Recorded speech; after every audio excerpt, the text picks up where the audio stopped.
Hola, soy fisioterapeuta en un centro de atención temprana de la Comunidad de Madrid y mi pregunta es para el doctor Ignacio Valencia. He visto que en el campamento que tienen allí en Filadelfia cuentan con que le puede provocar una crisis el mero hecho de meterla en la piscina, y yo normalmente trabajo también en una piscina y directamente, si la piscina está un poco elevada de temperatura, no meto a los chavales en el agua.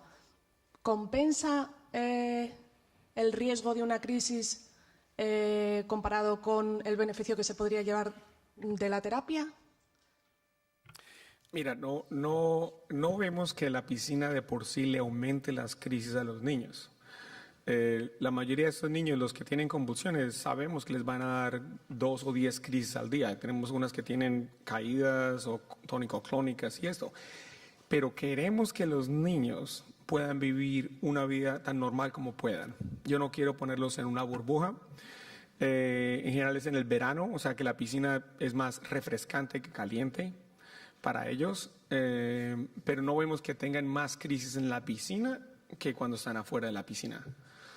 Y a propósito que mencionas de terapistas, cada día va diferente gente. Tenemos terapistas ocupacionales que van a ser partes manuales, hay terapista física que va, hay una terapista del comportamiento, de juego, hacen muchísimas actividades durante el campo, pero la piscina todos van adentro. El que quiera, ¿no? No es obligatorio, tampoco es que los empujemos. En mi caso es una piscina climatizada con temperatura un poquito elevada. Es una piscina terapéutica a 32-33 grados y en algunos casos sabemos que a partir de 34 alguna tiene crisis. Entonces, hay pacientes que tienen crisis reflejas a cosas, ¿no? Y si la temperatura específicamente has visto en el mismo paciente que cada vez lo pones en la piscina le da una convulsión, de pronto la puedes evitar. Claramente, hay pacientes que se quejan de la crisis de la presión barométrica afuera, hay pacientes que se quejan de la luna cuando está full, ¿cierto? Hay pacientes que sonidos cuando está lluvioso, muchas cosas, ¿no? Y yo creo en esto. Entonces, mucha observación, anotando tus hallazgos, y si tu hallazgo es que en determinados pacientes eso lo produce, evitarlo, enfriarla. gracias. Hola, buenas tardes. Yo soy una mamá de la Fundación. Estoy aquí. Simplemente quería dar las gracias a todos los ponentes por vuestras charlas y como ayer no pude comentar una cosa de genética, yo creo que aquí en España sí que se hacen bastante pruebas genéticas, o por lo menos se intentan. No sé cómo será en Estados Unidos. Aquí, yo por mi caso personal, creo que sí que en eso sí que podemos decir que vamos bien. Y luego quería comentar que la calidad de vida en un niño con epilepsia, a lo mejor, no sé, cuando tienes una vida normal, pero en una encefalopatía epiléptica, yo creo que la calidad de vida ya no solo al paciente, sino sobre todo a la familia. En todo lo que has puesto del campamento y demás, yo añadiría una cosa que creo que Plena Inclusión, por lo menos en mi comunidad, hace, es las reuniones de hermanos. Son súper importantes cuando esos hermanos son pequeños y no saben muy bien lo que su hermano va a tener, el poder ver, o la fundación mismamente. Yo siempre recuerdo, mi hija con 6 años, yo la traje la primera vez aquí a la fundación y para ella fue un ver, pues en el síndrome de West, que hay tantos casos y tan diferentes, pues ver un poco a lo que puede llegar su hermano. Simplemente eso, me han encantado vuestras ponencias y decir que yo personalmente creo que en la encefalopatía epiléptica, y voy a hacer mía una frase de Agustín Legido que dice que el síndrome de West no es una enfermedad de los pacientes, sino de las familias. Y yo creo que eso es así. Bueno, muchas gracias. ¿Tú vives en la Comunidad de Madrid? ¿En qué comunidad? Cantabria. Porque, bueno, bien. Me llevan aquí en Madrid la doctora Pérez Jiménez le ha hecho electrodos a Hugo en concreto. Y lo que pasa que sí que es verdad que hacemos un poco de mal uso de la seguridad social. Quiero decir que yo me llevan en mi comunidad, pero tuve un problema porque su médico no quería hacerle un electro del sueño, Hugo tenía problemas, allí no lo hacían y vinimos aquí a la comunidad, nos derivaron y entonces nos lleva el doctor García Peñas. Y cuando entre ellos tienen buena relación y cuando han necesitado alguna prueba, pues se la han hecho. Yo concretamente en Cantabria creo que no sé cómo se llama, el IVAL o algo así, no me acuerdo cómo se llama. Bueno, el instituto tienen de investigación genética allí y hacen bastante pruebas genéticas. Lo mandan a otras comunidades. Bueno, ayer el doctor Antonio Martínez Bermejo hablaba de cómo está la organización de la genética en La Paz. La pena es que aquí hay barreras sin barreras y en otros países queremos poner barreras donde no lo hay. Y por una causa o por otra el sistema no es perfecto, ¿no? Pero sí, como alguien comentó, hizo una pregunta ayer, María creo, y la doctora Coe explicó cómo hacía su aproximación diagnóstica al aspecto genético y bueno, un punto clave era la posibilidad de hacer un panel específico de genes para la epilepsia y aquí el número total que se pueden incluir son 500, que eran mayores, o sea que muy bien. En relación con lo que comentas del apoyo, totalmente de acuerdo. Ignacio no ha hablado más, porque lo ha orientado más al paciente, pero en el estudio que nosotros hicimos de calidad de vida, más o menos la opinión de los padres era el mismo. El apoyo familiar o la implicación de la familia en el proceso de apoyo es muy importante. Gracias. Hola. Yo como madre quería preguntar, una pregunta muy breve para el doctor Ignacio Valencia, referente a lo que ha dicho de los dolores de cabeza. Tal vez todos me puedan ayudar. ¿Qué tipo de analgésicos nos recomiendan en estas crisis tan frecuentes? Los típicos que tenemos en casa, ibuprofeno y paracetamol, ¿son seguros en estos casos? ¿Son eficaces? Pues se pueden utilizar.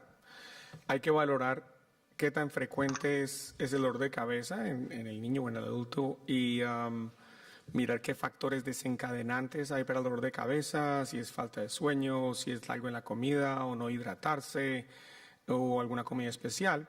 Y si los dolores de cabeza tienen cierta frecuencia, 3, 4, 5 veces cada semana, todas las semanas, se puede pensar a veces en alguna medicina que pueda disminuir los dolores de cabeza o prevenir los dolores de cabeza en pacientes que tienen epilepsia y dolor de cabeza frecuentes. A veces la gente escoge el valproato o el topiramato, que tienen efectos para ambos, para las migrañas como preventivo y para las epilepsias también. Pero si es un dolor de cabeza aquí o allá, lo primero es tratar de definir los factores de riesgo. Si hay un factor genético de migraña que viene en la familia que no lo puedes cambiar. Si tu mamá y tu papá y la tía todos tienen migraña, pues vas a tener esos genes. Como les digo a mis pacientes, seguramente también te dieron los genes buenos, pero te cayeron los de migraña. Yo, perdón, me refería al malestar después de las crisis. Yeah. Claro, mi hija no habla, por ejemplo, pero dice, me enseña que le duele la cabeza y hablo de varias crisis una noche, por ejemplo. Entonces, al día siguiente... Ibuprofen. Puedes darles ibuprofen o acetaminofén. Cada paciente responde diferente el que le funcione mejor a ella. Gracias. Sí. Y la otra pregunta rápida que tenía para el doctor Curatolo, cuando hablaba de esta sobreactivación de la vía emetor, ¿se sabe en qué momento de la vida prenatal se inicia y cuándo se acaba? Si es que se acaba o es un proceso que dura siempre. Entonces, si sabemos cuándo se inicia, quería preguntar si una neurosonografía fetal es la prueba adecuada y eficaz para detectar estas malformaciones, tipo megaencefalia, por ejemplo. ¿Y qué pasa ante unas crisis epilépticas ya en la vida intrauterina? ¿Si hay alguna manera de empezar a controlarlas o nos tenemos que esperar hasta que nazca el bebé, que bueno que fue mi caso, por ejemplo. Gracias. Rispondo in italiano e Agustin può tradurre. Grazie della domanda. Sì, se facciamo una risonanza magnetica fetale, vediamo già a 24-25 settimane di vita gestazionale i tuberi dentro alla corteccia cerebrale. Questi tuberi sono già la testimonianza che ci sono delle lesioni già preesistenti alla 24esima settimana, quindi l'attivazione mTOR è molto precoce e questo vale per tutte le mTOR-patie, compresa l'emimegalencefalia.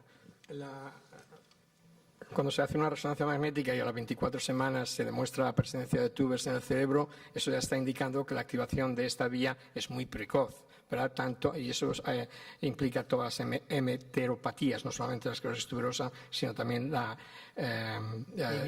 hemimegalencefalia.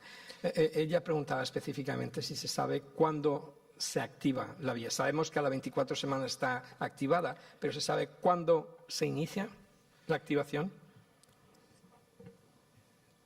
Probabilmente intorno alla 12ª-14ª settimana l'attivazione mTOR è già in corso, quindi noi vediamo poi il risultato finale che è quello dei tuberi già prodotti che rimangono per tutta la vita senza aumentare, ma l'alterazione della dislaminazione corticale e le alterazioni della citomegalia sono già presenti intorno alla 14ª settimana. Contestando de forma breve, probablemente hacia la 12-14 semana. La otra pregunta que ella decía es, ¿dura toda la vida la activación? Es decir, a pesar de que tienes síntomas, tratas, ¿continúa una activación a largo plazo durante toda la vida? Por si podemos inhibirla de alguna manera, lo que usted hablaba de los tratamientos para inhibir, si es del periodo prenatal o podemos contemplarlo también más tarde. Allora, questo è un argomento che deve essere affrontato con nuovi trial terapeutici. Dal punto di vista dei modelli animali, apparentemente l'utilizzazione di inibitori mTOR in gravidanza è tossico, ma apparentemente ci sono ora nuove evidenze che un dosaggio molto basso, molto basso, potrebbe non essere tossico e potrebbe essere preventivo, ma il problema è che sono tutte mutazioni de novo, quindi non è possibile prevedere. No sé si era la respuesta a tu pregunta, pero bueno, un aspecto que ha comentado ahora es que otra posibilidad de aproximación a la prevención es el tratamiento de la embarazada con la enfermedad, teniendo en cuenta que posiblemente algunas de las medicaciones pueden que no sean tóxicas a una dosis baja. El problema es cuando inicia, ¿cómo sabes que la paciente tiene un niño afecto? Muy precozmente, ¿verdad? Porque la única forma de saberlo va a ser de forma genética. Entonces, a no ser que haya un riesgo familiar, ¿qué haces? Un estudio genético a todas las madres por esclerosis tuberosa es un problema complejo en el sentido de intentar empezar el tratamiento preventivo lo antes possibile. Ma dobbiamo anche dire che la emimegalencefalia è un'altra condizione che può essere diagnosticata alla nascita per la asimmetria cranica e a volte c'è un nevo lineare sebaceo, un epidermal nevus. Così abbiamo un'altra sottogruppo di bambini che sono possibilmente a rischio per crisi molto precoci e stati di male epilettici focali, ma in questo caso la inibizione mTOR potrebbe essere iniziata postnatalmente dopo un monitoraggio EEG. La hemimegalencefalia es otra hemeteropatía en la que el diagnóstico se puede hacer precozmente en el periodo neonatal debido al aspecto físico de una asimetría facial, la posible asociación de un nevus epidérmico. Entonces, esa es otra condición a tener en cuenta para intentar tratar precozmente. Lo más precozmente que se podría tratar sería al nacimiento. In questo momento ci sono dei casi aneddotici trattati con vigabatrin molto precocemente, prima che sorgano le crisi cliniche nelle megalencefalia, perché vigabatrin è molto buono per la patologia dell'emimegalencefalia nel prevenire gli spasmi asimmetrici e atipici e quindi potrebbe posticipare l'effetto negativo che le crisi precoci possono avere sul sistema nervoso in via di sviluppo. Hay casos reportados, casos aislados en los que la vigabatrina se ha utilizado en pacientes con hemimegalencefalia y parece que eso puede prevenir también el desarrollo precoz de espasmos infantiles asimétricos que son característicamente presentes en esta enfermedad. Paolo, se ha comparado la situación actual del pronóstico. Los datos son evidentes, ¿no? Pero ¿ha habido alguna comparación histórica de pacientes diagnosticados, tratados y seguidos hace años, antes de estas intervenciones, con lo que estáis encontrando ahora en el momento de la recogida de datos? So, is there any study comparing the historic data of patients who were obviously managed different with the current outcome of these patients?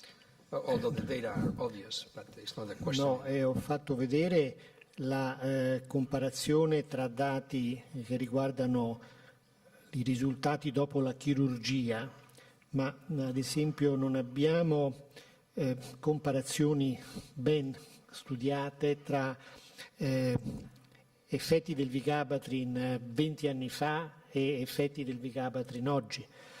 La sensazione è che qualche miglioramento ci sia, soprattutto in termini di riduzione della classica sindrome di West.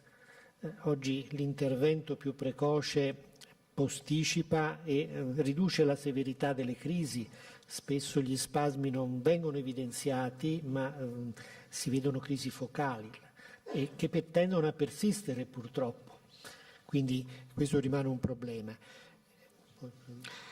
Sí, no hay datos comparativos de cómo se manejaba la esclerosis tuberosa hace 20 años. Digamos, yo me refería a que un paciente con esclerosis tuberosa, espasmos infantiles, se trata con ACTH, responde más o menos, la patología subyacente no es muy evidente, no muy severa, tiene un pronóstico relativamente bueno porque hay casos reportados y series reportadas en las que los pacientes, algunos tenían un pronóstico bueno y otro pronóstico no menos bueno.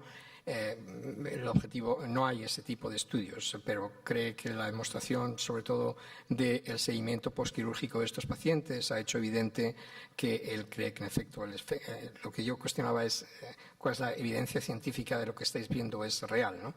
Que los datos actuales probablemente indican que sì, è cierto los datos che stanno recogiendo. Se posso fare un commentario su questo anche e sulla qualità della vita, lo faccio per i neuropediatri, credo che sia importante inserire la misura con questionari e con scale della qualità della vita dopo i nostri interventi. Non basta misurare la frequenza delle crisi, la severità delle crisi, perché a volte ridurre da 10 al giorno a 8 al giorno non ha modificato molto se sono passato da 3 a 4 o a 5 farmaci antiepilettici. Quindi io credo che occorra evitare le scalate terapeutiche se non abbiamo una vera misura di un miglioramento della qualità della vita dopo un intervento terapeutico. Básicamente el doctor Curato le está resaltando la importancia del aspecto de valorar la calidad de vida en los pacientes, puesto que la calidad de vida no está relacionada solamente con la frecuencia de las convulsiones y la severidad de las convulsiones. Sí, para conseguir una mejor disminución de las convulsiones, lo que has hecho ha sido aumentar el número de anticonvulsivantes y, por otra parte, eso ha podido afectar también a la calidad de vida. Luego, que es muy importante para valorar el efecto del tratamiento de la enfermedad, el considerar la calidad de vida. E aver messo alla fine del congresso la relazione sulla qualità della vita, dopo aver parlato delle encefalopatie epilettiche, credo che sia un gran merito di chi ha organizzato scientificamente il programma. Ok, gracias. So que, bueno, que tiene mucho mérito después de que estamos hablando de encefalopatías epilépticas, al final del congreso hablar de calidad de vida, ¿no? Encefalopatías epilépticas severas. Quería hacer una intervención al hilo de justamente la calidad de vida. Gracias por las ponencias de los dos últimos doctores, el doctor Valencia y de Paolo. Hay un dato de la ponencia del doctor Valencia que me ha llamado la atención. Gracias, entre otras cosas, por coger esa semana, porque es verdad que los padres, entre las que me incluyo, de niños como estos, somos padres y cuidadores al mismo tiempo. Y a veces no hay nadie que nos cuide a nosotros. Y bien, está muy bien que un doctor, además de ser doctor, se acuerde de crear una semana. Pero ha dicho, intento que el niño vea más allá de su epilepsia. Creo que ha querido decir esto, lo cual todavía es para felicitarle doblemente porque significa que está yendo en la línea del artículo 24 de la Convención de la ONU del 2006, ¿verdad?, que propone hacer valoraciones no excluyentes, sacar lo mejor de cada niño. En fin, que se ve que está usted en esa línea y le felicito. Pero cuando ha dicho la epilepsia no es lo importante, es otra cosa, me ha venido a la cabeza ese grupo que hay en Alemania que dice que la epilepsia es buena, que no hay que medicarla, es un grupo médico, y que cuantas más crisis tienes, más avanza el paciente. Entonces, solo quería preguntarle, seguro que usted cuando ha dicho la epilepsia no es tan importante, no se refiere a posicionarse ahí, ¿verdad? Claro que no. ¿Sabe de qué grupo le hablo? Sí, yo primariamente como médico epileptólogo yo quiero controlar las crisis. Pero ¿cuál es el precio de hacer eso? Uno puede poner al paciente en Valium o diazepam y sin ninguna crisis y estar en coma. Entonces es un balance entre los efectos secundarios y cómo podemos controlar las crisis. Yo pienso que el control de las crisis es parte de la calidad de vida. Los pacientes que no tienen crisis tienen mejor calidad de vida que los pacientes que tienen alguna o cualquier crisis. Me hiciste acordar cuando los padres traen los niños el domingo a la semana del campo, la sonrisa que tienen cuando se van yendo, porque es como si están descargando por una semana, tienen una semana también de descanso para ellos y entregan las medicinas y nosotros no los llamamos para todas las crisis, en verdad no lo llamamos. Pueden tener 10 crisis al día y no reciben una llamada, a menos que nos toque llevar el paciente a un hospital que queda cerquita del campo, que debe ser por ahí una vez cada 2 años nos toca llevar a un paciente en estado epiléptico, porque les dan. Entonces sí nos toca llamar a los padres que tuvimos que llevar al paciente, pero de resto no. No, yo estoy en pro de controlar las crisis epilépticas, ovviamente sì. Spero che ti abbia contestato. Io non so se ho compreso bene, ma posso fare un piccolo commentario. È evidente che come neurologi pediatri dobbiamo fermare le crisi e le crisi sono il nostro obiettivo principale, ma conosciamo molte encefalopatie epilettiche che si associano a crisi farmacoresistenti e sappiamo che dopo che abbiamo utilizzato 2 farmaci opportunamente scelti e al dosaggio giusto, se non abbiamo ottenuto risultato, un terzo, un quarto farmaco aumentano di pochissimo, di pochi percentili, la nostra chance di avere un bambino libero da crisi.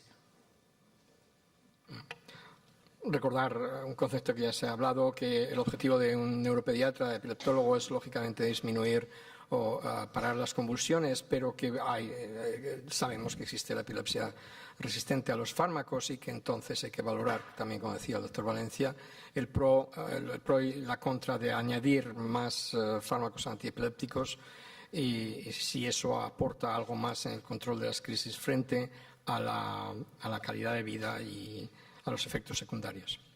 Sí, pues yo soy partidaria de no dar medicación, la mínima posible, pero cuando ves la realidad de la epilepsia te das cuenta que eso no es posible.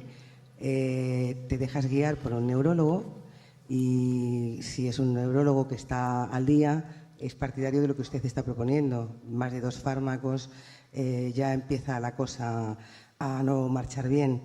Yo me refiero a un tipo de médicos que hay en Alemania que recomiendan 0 medicación para cualquier tipo de epilepsia. Bueno, ¿No conocéis esa línea médica? No conozco el grupo, no creo que mucha gente aquí conozca el grupo. Es difícil llevar una conversación sobre algo de lo que no se tiene información, porque es una aberración lo que esta gente está haciendo. No lo conozco. Quiero decir que, por otra parte, tratamos cada paciente de forma distinta. Y ya no solamente el paciente, sino el medio familiar del paciente, ¿verdad? Y entonces hay que hacer una aproximación terapéutica específica del paciente, la familia, etc. Y a mí me gustaría, al hilo de lo de la calidad de vida y el ocio para los niños y para las familias, los momentos de descanso.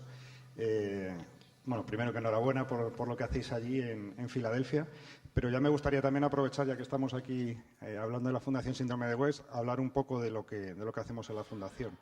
Y bueno, está aquí Espe, que es una de nuestras coordinadoras de ocio, y bueno, pues me gustaría que brevemente pues expliques lo que hacemos nosotros en los campamentos con los niños. Y luego, Miguel, también si puedes comentar sobre lo que hemos estado hablando estos días de las actividades Respir que hacéis para las familias.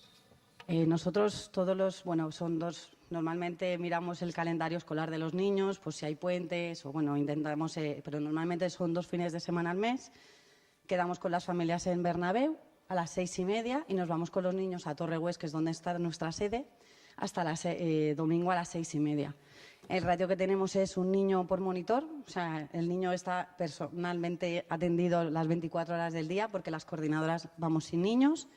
Y luego, bueno, el sábado normalmente hacemos una actividad de por la mañana y luego por la tarde pues vamos al cine, vamos a la bolera, vamos a la piscina, vamos al spa que hay en San Sebastián de los Reyes. O sea, hacemos mogollón de actividades con los niños, nos vamos de centros comerciales y a los padres yo por lo menos intento no llamarles, al no ser que le haya dado una crisis increíble al niño y de verdad necesita irse al hospital. O sea, yo si no, no les llamo. De hecho, les mando WhatsApp, le mando una foto, mira que bien está tu hijo, porque entiendo que es un respiro para la familia en el cual ellos tienen que disfrutar. Y si es un fin de semana al mes, mejor que mejor. Entonces, es eso, para la calidad de vida de nuestros niños. ¿Ya, Miguel? ¿Quieres que diga algo más? Pues a ver, evidentemente de los niños puedes recibir de todo, ¿sabes? Porque son niños que te dan muchísimo cariño, a la vez hay mordiscos, hay arañazos, las familias pues al final lo que dicen es llámame, y yo le digo, pero ¿para qué quieres que te llame? Si es que al final, si yo necesito que tú descanses, entonces es un poco... Las familias sí que es verdad que, jolín, les gusta muchísimo lo de recibir una foto, de mira que bien está mi hijo. Además, vienen familias de verdad que no son de aquí, de Madrid. O sea, de Barcelona estuvo el verano pasado una semana entera, toda una semana entera nos dejó a su hija para hacer actividades con el otro pequeño. O sea, hay familias que tienen hijos pequeños o mayores y que siempre dicen, jolín, mamá, es que a mí no me haces caso y a mi hermano sí. Bueno, pues ese fin de semana te quedas en Hues, el pequeño se queda en Hues y yo me voy con el mayor, o al revés, o viceversa. Porque, claro, también es verdad que esos niños, esos hermanos, al final se quedan un poco ahí en el limbo de ¿y quién me atiende a mí? Que también tienen que tener calidad de vida, o sea, no solamente las personas con epilepsia, o sea, o con síndrome de West, es que tiene que tener la familia, o sea, y sobre todo las madres y los hermanos. O sea, para cuidar, tienes que cuidarte a ti. Eso es. ¿Alguna pregunta más? Simplemente era para que vierais un poco los servicios de ocio. No sé, Agustín, ¿me preguntabas? Sí, no, bueno, es lo que habéis comentado. Esto, ¿no? Los respiros. Sí. Que no solamente se hace en Filadelfia una semana al año, sino que vosotros lo hacéis todos los meses. Y luego, eso es cada 15 días, y aparte en verano hay uno largo de semana, como el vuestro, Y hay que decir también que también vienen hermanos. O sea, que no son solamente para los niños afectados, sino... En mayo normalmente hacemos un campamento, o sea, siempre hay 4 campamentos esos fines de semana y vienen hermanos.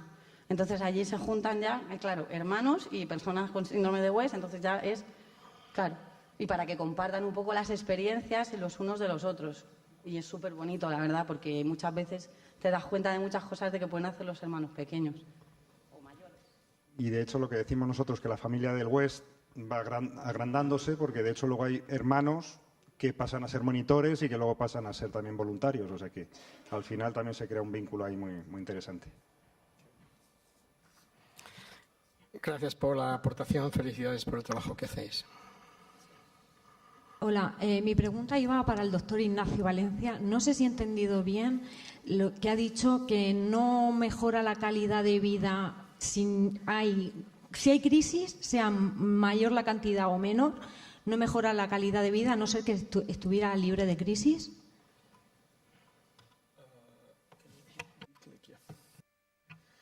Correcto, no.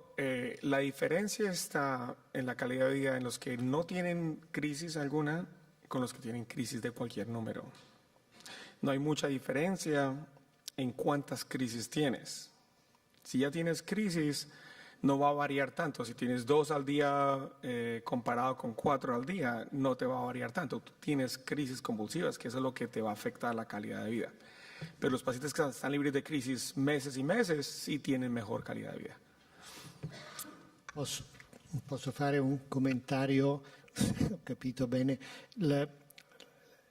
al di là del numero delle crisi per giorno è molto importante il tipo di crisi, perché ad esempio delle crisi acinetiche, un drop attack improvviso mentre un ragazzo attraversa la strada può essere chiaramente inibisce qualunque autonomia nelle funzioni adattive quindi noi dovremo fare il massimo sforzo per eliminare magari non tutte le crisi ma almeno quelle più gravi, severi, che hanno un impatto molto negativo sull'autonomia, sulla funzione adattiva del bambino a casa e a scuola.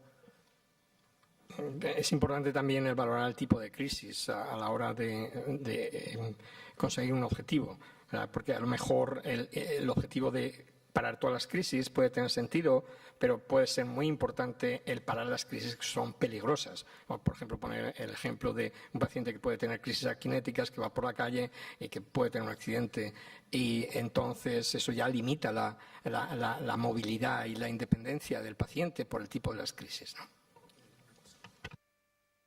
Y todo es muy relativo también. Yo tengo pacientes que vienen a la consulta, que tienen traqueostomía con ventilador, con tubito en el estómago, que tienen 20 crisis al día. Entonces cuando le pregunto a los papás cómo está, me dicen, está súper bien, solo le dan 20 al día. Están felices. Si el paciente solo se ríe, no hace nada más. Y viene el siguiente, el paciente que no tiene, ese paciente anterior en 4 medicinas o 3 medicinas. Toma. Y viene el paciente que le da una crisis al año, que no lo tengo en medicina, y que cada crisis que le da se les acaba la vida.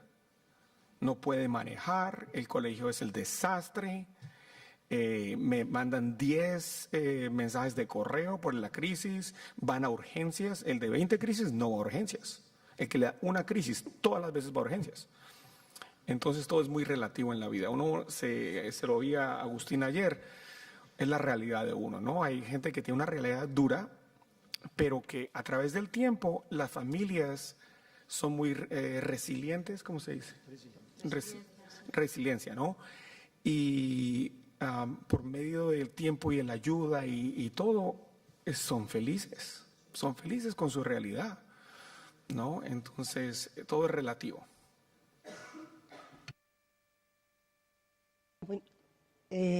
Yo quería darle las gracias a don Agustín Elegido y a la Fundación West, porque bueno, soy una mamá de la Fundación, los 7 congresos en los 7 estados y desde mi punto de vista, evidentemente, me gustaría decirles que a veces cuando en nuestro caso tenemos epilepsias refractarias, a veces la esperanza tiene un doble sentido, ¿no? Porque por una parte es la desesperanza con el tiempo y como padres el desgaste pues, de cuidar a los hijos. En estos congresos, aparte del nivel obviamente profesional, el nivel humano a los padres nos suma. Es como, no sé, es así, suma. Pero hay una parte ahí que, de verdad, doctor Valencia, es un placer escucharle, no por ello. Y es que realmente también muchas veces en vuestra labor nosotros los padres complicamos. Y es porque muchas veces, y sabemos que es así, que el duelo dura dependiendo de cada familia. Que lo peor que hay contra la natura es la enfermedad de un hijo. Que es complicado encontrarte a un grande que te diga no hay más, que hay veces que un médico tiene que decir basta ya, vive, sobre todo déjale vivir. Es importante escucharles desde el corazón, no desde la profesionalidad, porque llega un momento que me imagino que en estos años de experiencia, que son muchos todos ustedes, es que se dan cuenta que no es la misma madre ni el mismo niño el que entra la primera vez, que 2 años después, que 5 años después. Estoy hablando siempre de epilepsias refractarias.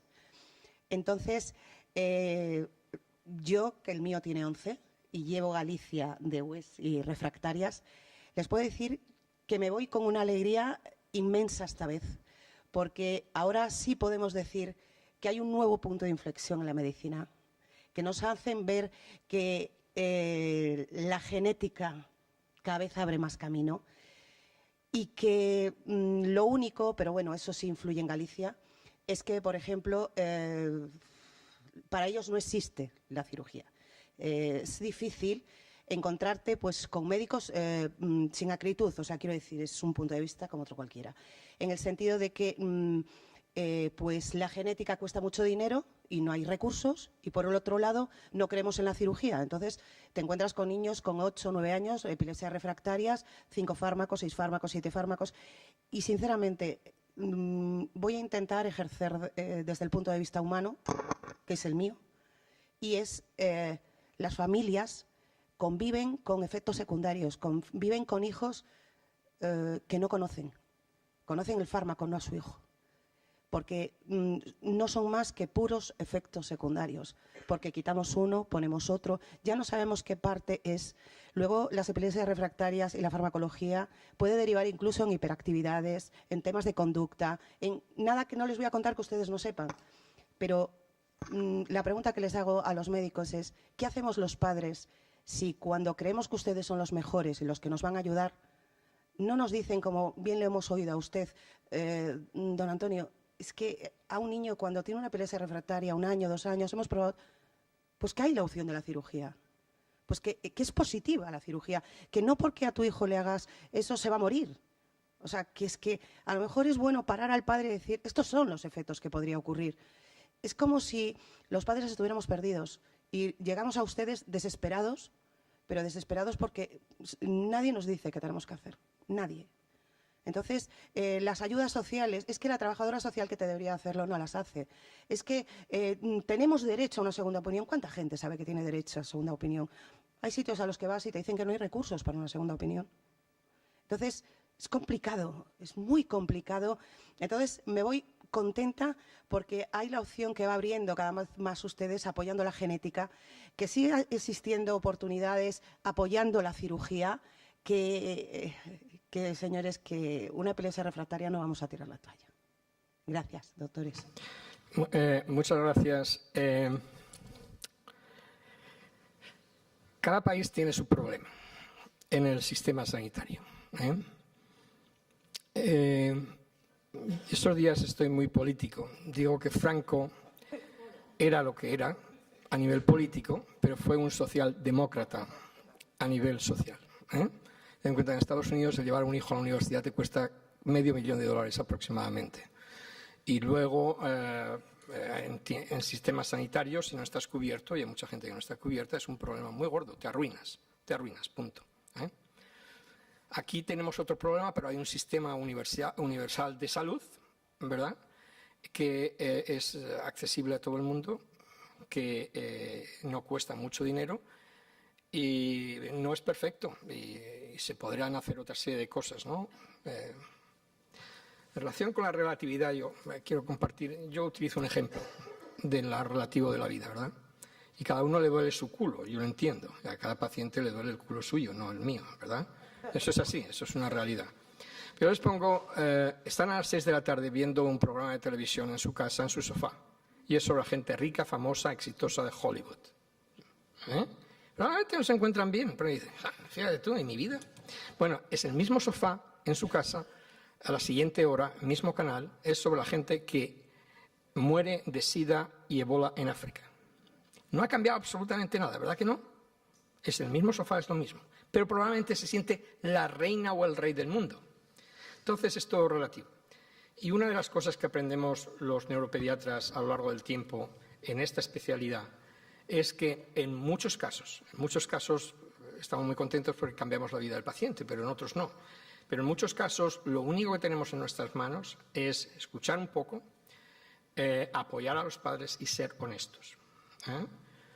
Dejando siempre una puerta abierta, pero que no cree falsas expectativas. Estamos viendo, y la medicina que se practicará en 100 años, y todavía estamos aquí, depende de que los dos locos hagan en los próximos meses, pues no puedes crear falsas expectativas y tienes que ser honesto con la realidad de hoy. O sea, la genética abre un campo tremendo, pero la genética hasta el momento no ha abierto un campo tremendo de que tenemos una solución mágica ahora para el tratamiento de las epilepsias. Yo no estoy de acuerdo con Antonio que en los próximos años se van a desarrollar fármacos muy evidentes, en tanto en cuanto sigamos el mismo proceso de actuación, ¿verdad? En el cáncer las cosas han cambiado porque se entienden las cosas de otra manera y hay otras medicaciones dirigidas de otra manera. Pero mientras sigamos por el mismo campo, yo creo que, y esto lo sabe muy bien UCB, la compañía farmacéutica, la compañía de la epilepsia, que cada 6 años te vende una moto. Entonces dice, no, es que y no aumentamos el porcentaje de pacientes que curamos. Entonces uno tiene que ser realista y yo ayer, lo siento si, de nuevo, todos tenemos porque lo que digo, cuando naces te dan unos tickets de la lotería. Y si quieres que no, todos vamos a jugar esos tickets y nos va a tocar uno de ellos. Al menos, si no 2 o 3. Y al final todos vamos a ganar el premio gordo de la lotería y nos vamos a morir. Y esa es la realidad de la vida. Entonces tenemos 2 opciones. O aceptamos la realidad de la vida o nos pegamos un tiro. Lo cual es una contradicción que es una opción, ¿verdad? Es una contradicción porque en tanto en cuanto yo no me quiero morir porque veo los gusanos ahí que se me están comiendo, ¿verdad? Es una contradicción. No, es la realidad, ¿no? Y no hay otro remedio que enfrentar a la realidad. Es muy positivo el pedir ayuda, el conseguir ayuda. La Fundación Síndrome de West es un ejemplo. En Estados Unidos hay una fundación una asociación de familias para cada enfermedad. Y eso es muy importante porque eso crea también poder social y político. ¿Me entiendes? Las asociaciones de epilepsia, y no creo que está Julián ahora, en relación con el síndrome de West, y sería muy importante que se unieran, porque la división no crea fuerza, ¿no? Y entonces hay una posibilidad, pero fíjese lo que ha pasado con los enfermos de enfermedades neuromusculares y lo que ha pasado con la aprobación de un fármaco que científicamente no ha demostrado ninguna eficacia. Y cuya decisión dependió de un individuo en la FDA, en el Food and Drug Administration de Estados Unidos. Entonces es bueno crear poder positivo. Entonces las cosas yo creo que estamos a un muy buen nivel en este país, muy buen nivel. Y que no es perfecto y se debe mejorar. Y yo creo que las asociaciones de padres tienen un poder muy importante y una función muy importante en 2 cosas. Una, el compartir el duelo y el apoyo, y otra en crear un sistema de voz social y política que mejore las necesidades de los pacientes con epilepsia, ¿no? Esto se llama verborrea postcafé o no sé cómo se llama. Sí, gracias, Ignacio. Bueno, yo soy breve. No me sale tanto como Agustín. 2 puntos acerca de lo que tú dijiste. Uno es que yo me siento como en un equipo con la familia. Yo quiero que la familia se sienta en un equipo y los mamás y los papás son los que mejor conocen los pacientes. Y muchas veces como médicos, entre más joven el médico, no escuchamos a lo que la mamá y el papá nos dice. Es una parte. Y la segunda es la desinformación de los pacientes y los padres. Han hecho muchas encuestas en servicios de ambulatorios y las pacientes ni siquiera saben que el hijo tiene epilepsia. Cuando tienen epilepsia, les dicen, ¿tiene epilepsia? No. ¿Tiene crisis convulsiva? ¿Tiene epilepsia? No. Entonces hay una desinformación masiva. Y eso es parte, por eso hay algunos pacientes, unos padres acá, pero también en la clínica yo pienso que no hacemos un buen trabajo informando a los pacientes y a las familias. Yo quería... perdón, Antonio, ¿es tú? No, tras estos speech sociopolíticos que me parecen muy importantes, transmitir algo positivo. La realidad está cambiando. Esto que estamos viendo ahora y la capacidad que tienen los pacientes de obtener información y de abogar por su interés y expresarlo a sus médicos y buscar soluciones y volver a los médicos vía asociacionismo, vía agrupaciones de padres y Internet y hablar con otros pacientes y comunicarse, ha hecho que esto se está moviendo. Así que quiero transmitir un poco de optimismo y que siga un poco esta lucha por empoderar a las familias y a los pacientes, por ser ellos los que guíen y los que decidan muchas veces el camino que quieren seguir dentro de lo sensato, que todos nosotros evidentemente nos sobra sensatez. Yo en la línea de Antonio lo que quería decir en relación con la intervención que ha hecho usted es que efectivamente hoy en día no se trata de creer o no creer en la cirugía de la epilepsia. Hay síndromes epilépticos remediables quirúrgicamente y la vida a ese niño y a esa familia puede cambiar radicalmente. Es una cosa increíble. Entonces, lo que sí que podemos ver en la línea con lo que ha dicho Antonio es que todo está cambiando y han sido muchas veces familias que han luchado por conseguir que se le derive a su hijo a un programa de cirugía de la epilepsia y al volver el niño entero, etcétera, etcétera, esos médicos están poco a poco cambiando. Yo creo que es un trabajo de todos, porque vosotros estáis allí. Y también hay una cierta diferencia. ¿Por qué desde unos hospitales, desde unas comunidades se envían a los pacientes y a otras no? Eso yo creo que es algo sobre lo que efectivamente hay que trabajar. Porque eso tiene que cambiar ya. No es admisible, no somos un país subdesarrollado o un país... Bueno, esos mitos referentes a la cirugía son muy típicos de países del este, de países de un nivel de desarrollo más bajo, de África, etcétera. Sí, pero bueno, ahí es donde creo que por eso mencionaba el tema de los padres, porque ya no es, o sea, disculpar que me ponga en la posición, pero me tengo que poner en la posición que es la mía y la nuestra. Y es que los padres vienen con la enfermedad, con el duelo, con la falta de entendimiento y a mayores, que no todo el mundo tiene un poder adquisitivo para una técnica ABA, que no todo el mundo tiene un poder adquisitivo para bajarse a un doctor Linera o un doctor Nager, para una 3 Tesla, porque ahora empieza a verlas. Pero estoy hablando que llevamos 7 congresos, pero recuerden que no había una 3 Tesla a la vuelta de la esquina. Estamos hablando que el poder económico para que un hijo haga terapias, doctor Legido, le agradezco que se dedique, que hoy apoye la política y que, por supuesto, estoy totalmente de acuerdo con usted lo que ocurre en Estados Unidos, a diferencia de lo que ocurre aquí.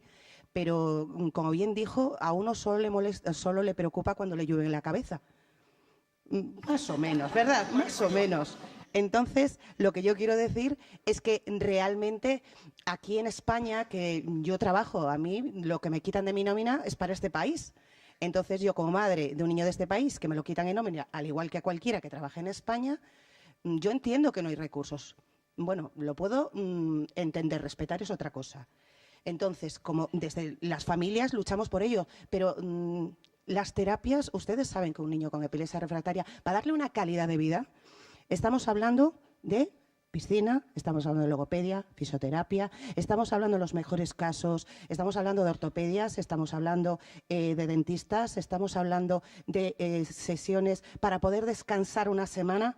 ¿Saben solo por casualidad mensualmente? Disculpen, porque a lo mejor ni les influye. Pero es que estamos hablando a lo mejor de familias que estamos pagando 700, 800 euros. ¿Sabe cuánto, doctor Legido, cuánto gana en España una persona por 8 horas? Señor Legido, nosotros, la mayoría de las madres, o padres, tenemos reducción de jornada porque con las epilepsias refractarias somos pocos los que podemos permitirnos intentar no vivir, sobrevivir.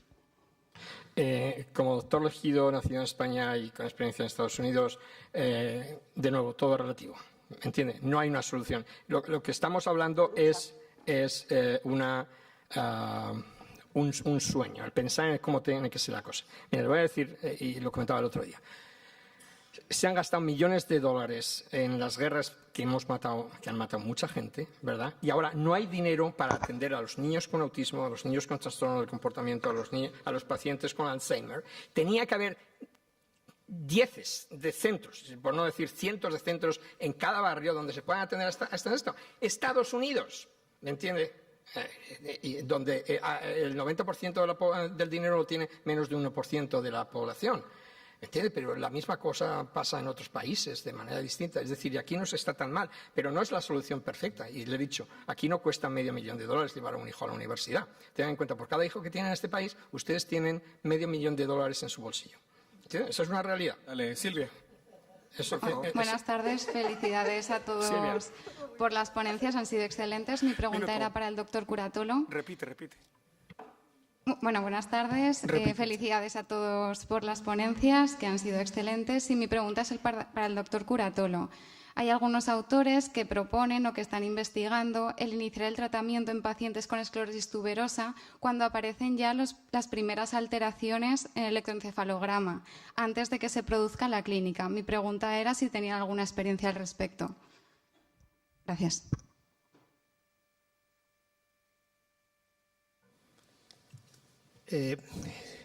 Sì, abbiamo una esperienza che stiamo portando avanti, ma i dati finali li avremo solo il prossimo anno. Abbiamo raccolto 101 bambini nello studio Epistop, 97 concluderanno lo studio e avremo i dati a giugno del prossimo anno.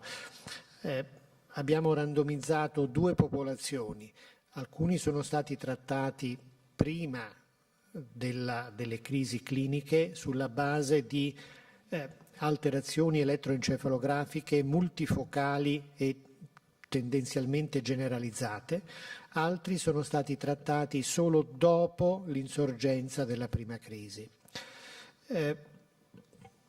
L'anticipazione del trattamento è in realtà, diciamo, in media credo di 1 mese rispetto alla possibile insorgenza delle crisi, quindi non è un gap molto differente rispetto a quello che avevamo storicamente, perché avevamo preso bambini trattati immediatamente dopo le crisi e quelli trattati molto dopo perché gli spasmi addirittura non erano stati riconosciuti subito. Bueno, ha recordado parte de los datos que ha presentado en la diapositiva del estudio, la experiencia que tiene en este estudio europeo en el que participan 101 pacientes y que tiene los datos recogidos en 90 y tantos, pero los datos totales estarán disponibles el año que viene. Y entonces hay 2 grupos, uno con las alteraciones electroencefalográficas inmediatamente iniciando dentro de 1 mes máximo el tratamiento, frente a otros que se han tratado después de las crisis clínico-electroencefalográficas. Que previamente tenían aquellos que habían tratado inmediatamente frente a los que habían tratado más tardíamente. ¿Tú tienes, los datos están ciegos? ¿Están todavía, no se han abierto los datos? No, non è ancora aperto lo studio, l'impressione è che chi è stato trattato prima, antecedentemente all'insorgenza delle crisi, va un po' meglio e l'impressione è che sia clinicamente significativo, ma statisticamente ancora non sono sicuro, che dovremo aspettare i dati finali. L'impressione è che però clinicamente vanno un pochino meglio. Bueno, que los datos no están disponibles todavía, el estudio sigue cerrado, que probablemente la impresión que tienen es de que aquellos que se han tratado antes del comienzo de las convulsiones, cuando las alteraciones electroencefalográficas estén presentes, probablemente vayan un poco mejor. Entonces, la impresión clínica es de que probablemente eso es cierto, pero lógicamente no puede hablar de una significatividad estadística. There's always the efecto placebo, ¿no? Del investigador. There's always the placebo effect of the researcher. Muchas gracias. En relación con la cirugía de la epilepsia, lo que también quiero resaltar es que no es café para todo el mundo. ¿Okay? O sea, no es que cirugía, café. Lo que hay que saber que es una alternativa y lo que uno tiene que buscar son expertos con experiencia, conocimiento, ¿verdad? Porque el formar un grupo, de epilepsia no es fácil. O sea, no es, bueno, ya estamos aquí, somos neuropediatras, somos epileptólogos y ya está. Necesitas un grupo que incluye también un psicólogo, imagen funcional, un psiquiatra también, etcétera, etcétera. Entonces, pero al mismo tiempo, estoy de acuerdo con la doctora Pérez Jiménez de que no es nada del otro mundo. Al contrario, en centros con gran experiencia, como ha demostrado Antonio, pues es una posibilidad. Y de hecho, estábamos discutiendo el caso de tu niño el otro día. Estuvimos hablando de la caliosomía del corpus caloso. Te dije que hablaras con la doctora Pérez Jiménez y dentro de lo que ha presentado Antonio, creo que es un caso también que deberías de discutir con él por ver si, a pesar de todo lo que se ha hecho, etcétera, etcétera, podría haber alguna evaluación electroencefalográfica más específica, como la estereoencefalografía, que es un paso adelante muy importante, y ver que te definiera definitivamente no es un candidato quirúrgico o potencialmente pudiera ser un candidato quirúrgico. Entonces creo que una de las cuestiones buenas, una de las cosas buenas que te puedes llevar de aquí y que te pone contenta es finalmente hacer una tercera opinión o cuarta opinión con dos personas que tienen experiencia.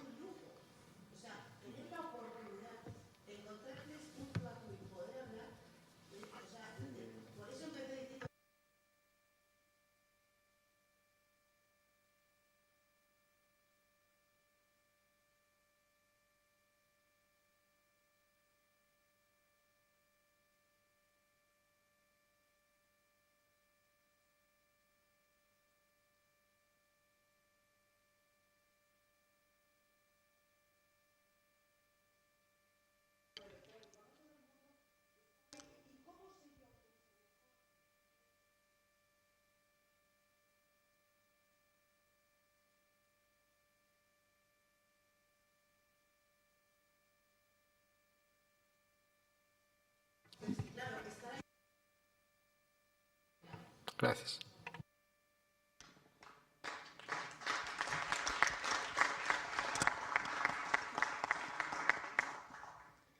Bueno, buenas tardes. Agradecer todas las ponencias, todas muy, muy interesantes. Mi pregunta va dirigida para el doctor Legido sobre el cóctel mitocondrial. Si es que funciona para para todas las variantes de los genes 3, 7 y 15, o si funciona solo en una en específico o en otras, qué casos clínicos que sí funcionan o no. Y bueno, gracias. Es una pregunta muy buena para un estudiante médico, pero a veces se piensa demasiado, ¿no? Como estudiante, y eso es bueno. Has cogido en mi email el texto, te pones en contacto. Lo tengo. No es la cosa así, ¿verdad? No es la cosa así. Nosotros cogimos un grupo de niños con autismo, no genético, no específico, digamos de lo más general, sin ninguna comorbilidad, etcétera, ¿no? Y no tengo ni idea cómo puede funcionar eso en otras situaciones. Hablaba con Paolo y le hacía la pregunta, ¿cómo es la función mitocondrial de la esclerosis tuberosa? Y dice, pues no lo sé. Entonces vamos a ver si a lo mejor podemos hacer un estudio piloto de unos pocos pacientes que les mandamos las muestras bucales y las pueden mandar para hacer un estudio rápido, a ver si merece la pena investigar más este concepto, que vuelvo a decir, estoy muy ilusionado porque creo que hay muchos datos, pero esto no es una panacea y sigo resaltando la idea de la doctora Rapin de que todo el mundo intenta buscar una solución, pero el autismo continúa y no hay grandes efectos terapéuticos. Pero creo que incluso si puedes conseguir una mejoría de ciertos síntomas de la enfermedad, pues creo que es muy importante. Es lo mismo que en la esclerosis múltiple, la espasticidad, ¿verdad? O la parálisis cerebral. No curas la parálisis cerebral, no curas la esclerosis múltiple, pero mejoras la calidad de vida funcional de estos pacientes, ¿no? Pero porque justo, o sea, estoy totalmente de acuerdo con usted, porque es un tema totalmente que falta un poco más de investigación, porque justo, o sea, tomando la frase que mencionó el doctor Curatolo, que dijo que todas, o sea, estas enfermedades se dan en un mismo sustrato enzimático, y si ese sustrato puede funcionar para todos o siempre va a variar. Claro que todavía falta, pero, o sea, de verdad, es un tema muy interesante. Y como dice ese piloto, me fascinaría si de repente me permite formarme parte o algún tipo para yo poder, no sé, hacer algo, porque me interesa bastante. Bueno, nosotros en Filadelfia, bueno, nosotros sí, lo inicié yo porque yo quería volver a España para aportar mi granito de arena y la cosa se complicó un poquito. Entonces, para mí es una satisfacción al recibir gente de aquí de España, de Zaragoza, de Madrid, una miembro del equipo de Antonio.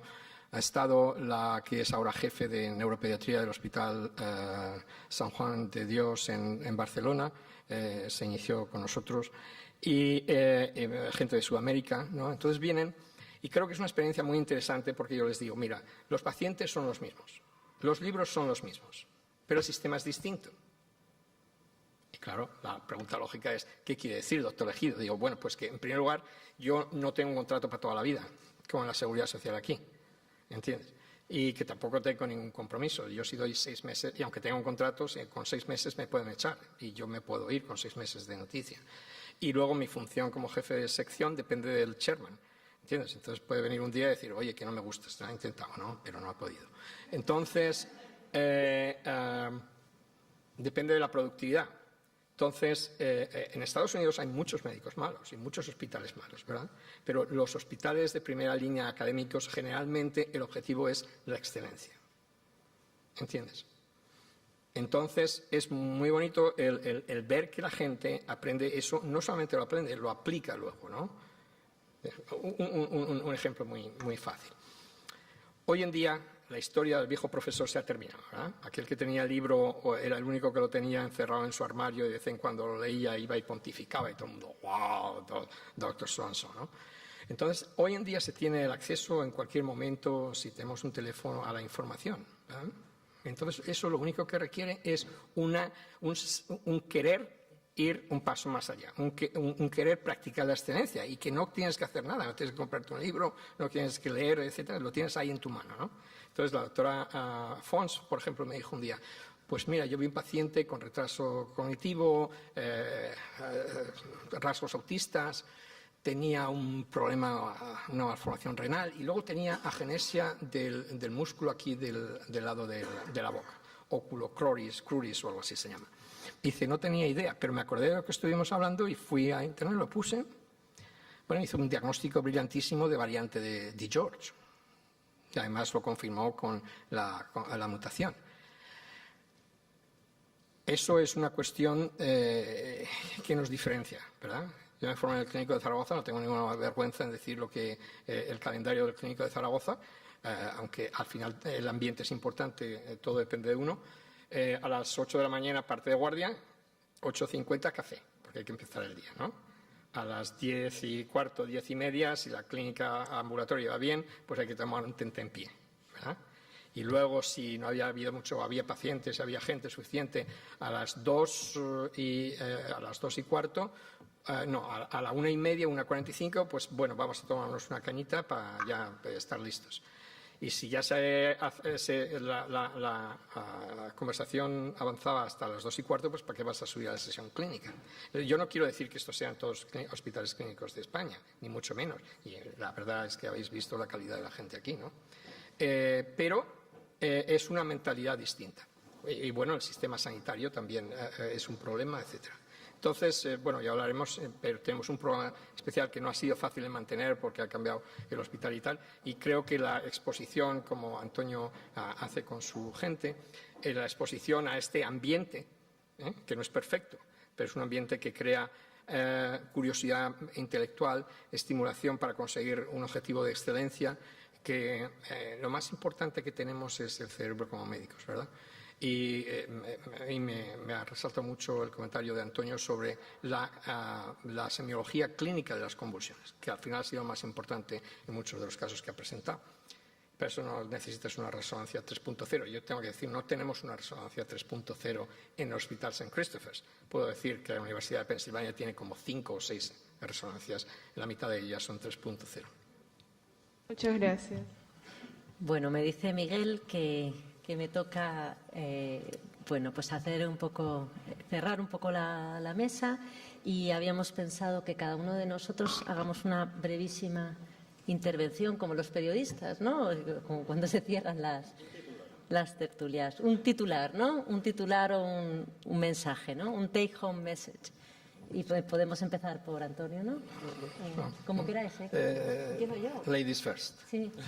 Bueno, quiero decir que creo que estos congresos, yo también llevo viniendo mucho, también nosotros salimos ilusionados, los médicos. Nos acercamos a las familias y vemos la realidad tal como es, y quiero daros la enhorabuena a los padres. Sois el motor, padres, pacientes, familiares, sois el motor. Han salido muchas cosas aquí. Y brevemente, que quería haber intervenido, has resaltado en tu intervención también, doctor Valencia, los adolescentes con epilepsia. Creo que es un tema muy bonito, quizá, para lo importante que es para ellos el afrontar la enfermedad y la calidad de vida, etcétera. Yo solo quería resaltar que debemos poner atención no solo a las crisis epilépticas, pero a los múltiples factores que pueden afectar la calidad de vida. No solo del paciente, sino de la familia, como hablamos anteriormente.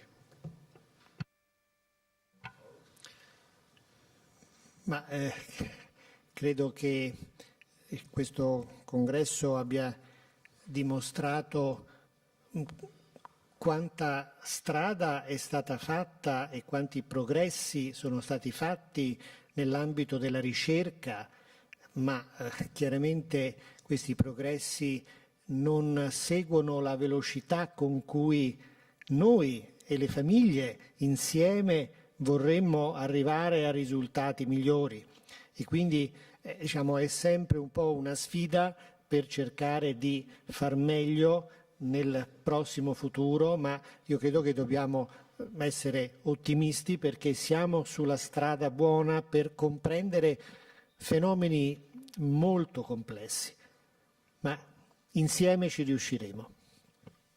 Este congreso ha demostrado los avances tan importantes que se han hecho en la investigación en relación con los temas que se han tratado aquí, y aunque lógicamente uno no está satisfecho con lo que se ha conseguido y se necesita seguir trabajando, pero el doctor Curatolo piensa de una forma optimista y cree que se conseguirá los avances terapéuticos en algunas enfermedades como la esclerosis tuberosa, me imagino que se refiere a ello, pero también en otras áreas. Yo probablemente resaltaría eso, que básicamente lo que hemos hecho en este congreso ha sido poner en la mesa ciertos avances que se han hecho en las áreas, sobre todo genéticas, de modelos animales y de experiencias de investigación clínicas, demostrando la posibilidad de tener otras aproximaciones a la evaluación diagnóstica y terapéutica de pacientes con epilepsia, asociada o no con autismo, con las encefalopatías epilépticas, etc. Resaltaría también en este sentido la importancia de la investigación clínica y básica, los modelos animales en el estudio del autismo, que he comentado esta mañana un poquito cuando hablaba de la doctora Bromberg, y aunque uno tiene que ser realista, ¿verdad? Y es difícil que haya una curación del autismo inmediato, al menos en los autismos no genéticos, a no ser que sea de una forma muy específica como la esclerosis tuberosa, pues uno tiene que ser también optimista, ¿no? Y debemos de apoyar todos los avances que se hagan y que hay áreas, como hemos hablado, en las que esto es posible, yendo desde la estimulación precoz de estos niños, un hecho muy clínico, a la investigación o contestación de las preguntas de qué otros fármacos se pueden utilizar y por qué, ¿no? Y he hablado, por ejemplo, de la suramina, que el doctor Nadio estaba muy interesado, y del tema de las mitocondrias, que a lo mejor pueden aportar algo, o al menos no podemos concluir que no es una investigación para no seguirla. Así que yo creo que en ese sentido debemos de ser optimistas también, resaltar siempre que hay que ir paso a paso y que lo primero que hay que hacer es utilizar lo que se sabe que funciona, resaltando el comentario del doctor Tuchman, y que lo que funciona en el autismo es la terapia a distintos niveles y la estimulación. Bueno, yo en mi charla de ayer quise, al final, os diste cuenta que quise dar un mensaje de optimismo. Yo soy de esta mesa el mayor de todos. Yo tengo una experiencia de 42 años. Yo empecé en el año 75 como neuropediatra. Manejábamos la fenitoína y el fenobarbital, no había más. Todavía no teníamos el valproato, no teníamos prácticamente nada. Teníamos diazepam, es cierto. Y yo me he dado cuenta que en aquel momento no sabíamos lo que eran las mitocondrias, no sabíamos lo que era la vía mTOR. Es decir, que al poner la fotografía de las hojas del castaño de Indias, quizá me adelanté y quise decir que cada 10 años nos vamos a acercar un poco a ver las hojas perfectamente. Quizás sea un poquito más tarde, pero yo estoy seguro que se conseguirá. Quizá para vuestros hijos no, pero seguramente en la próxima generación sí que dispondrán los enfermos de herramientas terapéuticas adecuadas a cada enfermedad. Bueno, yo quería comentar algo que viene con nosotros desde que existe el universo, y es el tiempo. Nos falta tiempo, y todo lo que yo he presentado ha requerido mucho tiempo de escuchar la semiología de los pacientes, de volver a preguntar, de hablar con los familiares, de llamar por teléfono a alguien que estaba presente durante una crisis y que fue el que puede contarnos exactamente qué hizo con la mano, los ojos. Ese tiempo que está muy comprometido hoy en día en la medicina, y especialmente en neurología, que es una especialidad que requiere mucha atención y paciencia. Y ese tiempo es fundamental no solo para analizar la semiología. Cuando haces un estudio genético, el análisis de los resultados requiere tiempo. La resonancia magnética, por muchos Tesla que tenga, necesita tiempo. El explicar a los pacientes la situación, atender a sus necesidades, conocer la calidad de vida y los problemas neurocognitivos requieren tiempo. El ver a un paciente con autismo que no para quieto requiere tiempo. Y aparte de no tener tiempo, tenemos ahora que rellenar historias clínicas en el ordenador que nos están quitando todavía más tiempo que deberíamos dedicar a los pacientes. Y eso creo que es la siguiente etapa que tenemos que luchar por ella.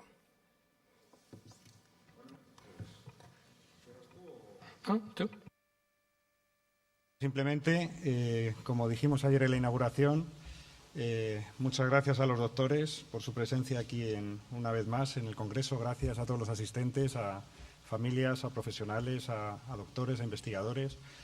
Gracias a los patrocinadores, que sin ellos no sería posible realizar este tipo de eventos. Gracias a CaixaForum por dejarnos esta sensacional instalación y, por supuesto, y a ver si lo pueden oír desde fuera, me gustaría darles un aplauso también a los voluntarios, porque también han hecho una gran labor. Muchas gracias a todos